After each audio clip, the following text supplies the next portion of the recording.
কখনো আল্লাহর কাছে কিছু চাইলে দোয়াটা এইভাবে করবেন, আল্লাহ আমাকে একটা ঘর দাও, এটা বললেন না।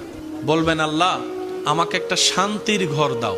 কারণ ঘর পাইলাম যদি শান্তি না থাকে, সে ডুপ্লেক্স বাড়ির দাম কি? কখনো সন্তান চাইবেন না, বলবেন আল্লাহ আমাকে একটা নেককার সন্তান দাও। কখনো চাকরি ব্যবসা খুঁজবেন না, বলবেন আল্লাহ আমাকে হালাল রুজি অর্জনের একটা রাস্তা করে দাও। কারণ আপনার যদি সন্তান সন্ত্রাস হয়ে বসে, বাপদাদা 14 গোষ্ঠীর ইজ্জত, এই সন্তান হওয়ার চাইতো। আমি কি বুঝাতে পারছি কথা? এবার দেখেন আল্লাহ এমন দয়াবান, যারা নামাজ পড়ে তাদেরকেও দেয়, যারা নামাজ পড়ে না তাদেরকেও দেয়। কিন্তু দুই দেওয়ার মধ্যে পার্থক্য আছে। যারা আল্লাহ শুকরিয়া করে তাদেরকে আল্লাহ বাড়িয়ে দেয় এবং পরকালের সওয়াবও দেয়। এটা সবাই পায়? এটা সবাই পায়? তো এমন একজন